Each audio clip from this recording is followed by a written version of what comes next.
Hello, everybody, and welcome to Hit Cricket, your source for cricket analysis, commentary, and fun. I'm joined by Rahul. I'm your host, Sean, and today we're going to be talking about Delhi Capitals, their auction strategy, their retentions, and their releases in a three video series. So, this first video, we're going to be talking about the retained players, and let's start with their highest retention, and that is Axar Patel, the Indian all-rounder. He can bowl spin, and he was excellent with the bat in the World Cup for India as well as at times for DC last year. And I'm sure they're very happy to get him at 16 and a half crores.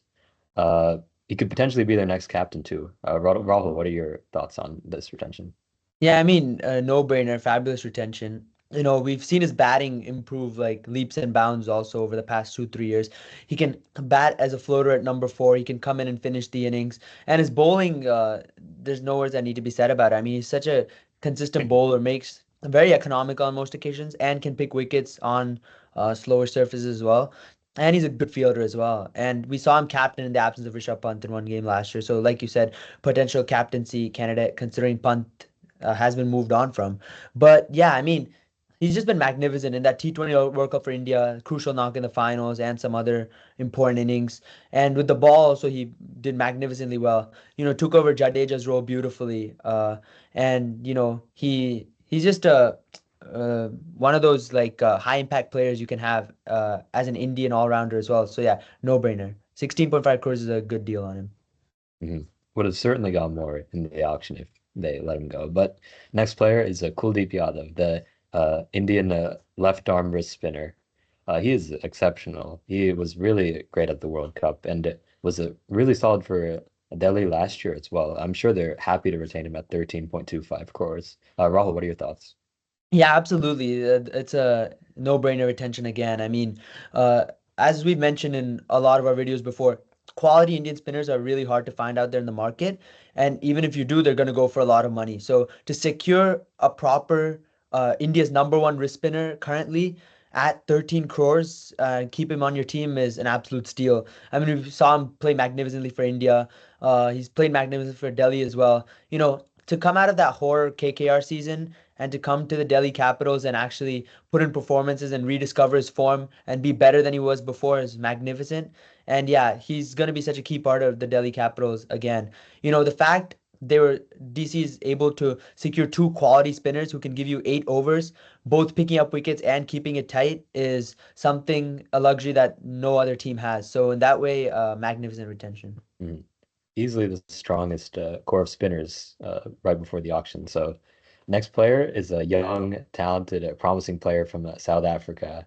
He can bat higher up the order. He can finish. He can uh, wicket keep. Let's talk about Tristan Stubbs, an incredible talent from South Africa. Uh, didn't have the best of World Cups, but in the IPL last season, he had a couple incredible knocks. Rahul, what are your thoughts on this retention for 10 crores? Yeah, I think it's a steal.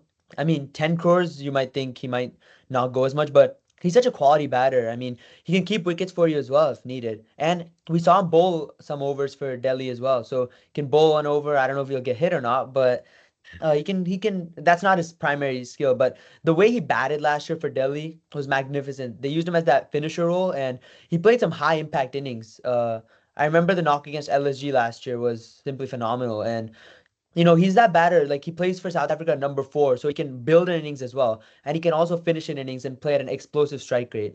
I think he's the next coming of AB de Villiers. Some of the shots he plays, like the Yeah. scoops and all that stuff. He looks like AB de Villiers. So I mean, the fact they're able to secure him at just 10 crores, he's only like 24 or 25, I think. So very young option too, who they can groom and keep for another 10 years as well. So I think he was easily the most dependable foreign player on that team last year. And on such a small pitch like the Firozshah Kotla and like Delhi, where the ball comes onto the bat so well nowadays, he's gonna score more often than not. So yeah, absolutely brilliant retention. Hmm. He is looking to have a long and good IPL career, I'd say. So that's And a great retention international. by Delhi and international. Yeah, he's establishing himself as a good test player also, I think, for South Africa. So next player is uncapped Abhishek Porel.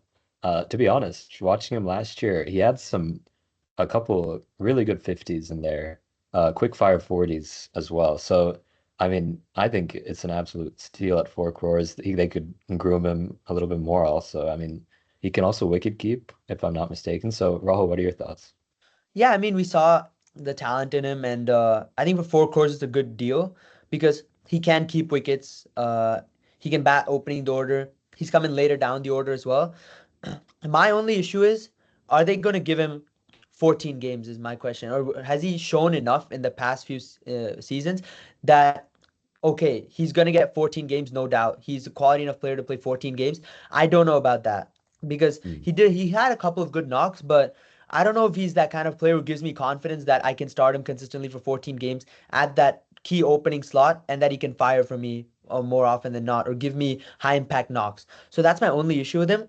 If I was gonna retain one non-cap player, I would have actually gone with Rasik Dar, based on the performances he gave last year and his death bowling skills that he possesses. But we'll talk more about that in the next video. But I think it's a good deal at 4 crores. It's not as impressive as the other three retentions they made, and I don't know if they can depend on him in the long run. Maybe he probably becomes a better player in the future, but for now, I don't know if he can give you 14 games without that consistency you expect from a retention. Hmm. Yeah, I mean, Delhi's bowling struggled a little bit last year, so maybe using that retention on a bowler would have made more sense. But yeah, those are the retained players for Delhi Capitals, and be sure to tune into the next video where we talk a bit about the released players for DC. All right, guys, I'll see you guys next time.